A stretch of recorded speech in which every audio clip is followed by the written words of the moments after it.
Commencer, n'oubliez pas de vous abonner et d'activer la cloche de notification car cela va vous permettre de ne plus manquer à nos prochaines vidéos. Comment faire les bons choix de carrière en fin de saison? Coucou, salut, bonjour, bonsoir, ça dépend de l'endroit où vous vous trouvez.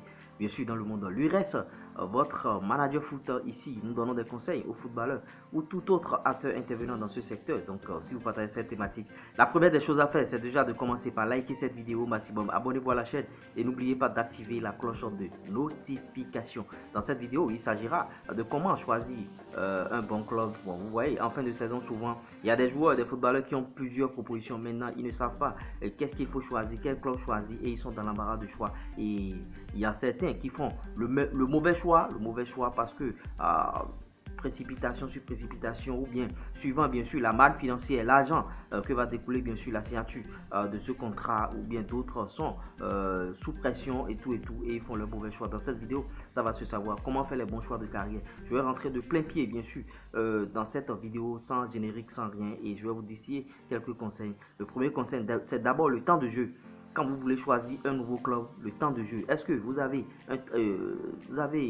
de garantie sur le temps de jeu? Est-ce que vous allez jouer régulièrement ou bien vous allez jouer les seconds rôles, jouer 5 minutes, 10 minutes, 15 minutes? Si c'est ce genre de club là, ne choisissez pas. Donc la première des choses, c'est choisir d'abord le temps de jeu. C'est choisir le club en fonction du temps de jeu que tu veux bien sûr jouer dans ce club. Ça peut être un club de bas niveau ou bien un club de haut niveau. Bon, ce qui est sûr, la première des choses, c'est le temps de jeu. S'il y a deux clubs qui sont en train de vous cotiser et tout, vous regardez le club qui ayant beaucoup plus de temps de jeu et le club qui n'a pas beaucoup de temps de jeu. Ne regardez pas tout de suite, bien sûr, l'échelle bien sûr du club. Si vous prenez un club de première division, de deuxième division par exemple, si vous avez la garantie qu'en deuxième division, vous allez jouer, n'hésitez pas à signer là-bas parce qu'il ne sert à rien de rester en première division et de ne pas jouer, de crapahuter sur le banc matin, midi, soir. La deuxième chose, c'est le coach, le feeling du coach.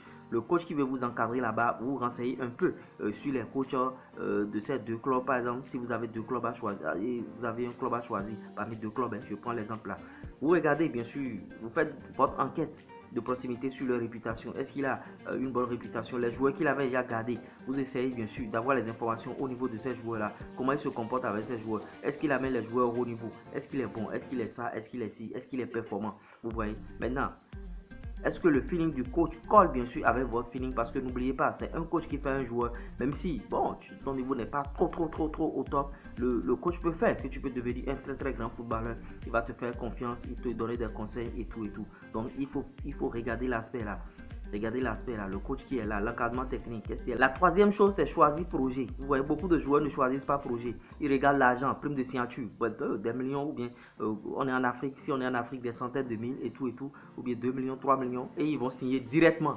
Au lieu de regarder bien sûr le projet, est-ce qu'il y a un projet à long terme sur 3 ans? Est-ce que dans le club tu es titulaire? Et sur 3 ans, est-ce que tu es mis à l'avant-plan? Est-ce que beaucoup de questions? On signe projet, on ne signe pas argent.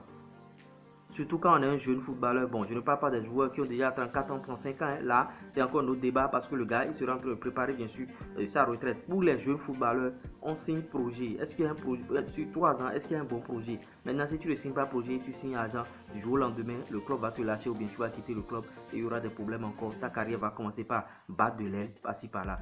Donc, voilà les trois aspects. Vous voyez, le temps de jeu, le coach qui est là, l'encadrement technique, le staff et tout, et le projet. J'espère que je vous ai apporté quelque chose de nouveau dans cette vidéo. Si vous avez réellement aimé, likez, partagez, abonnez-vous. C'était moi, l'URS. Vous êtes bien sûr le seul détenteur du passeport de votre vie. Donc si vous voulez aller loin, ça dépend de vous. Ciao, ciao, bye.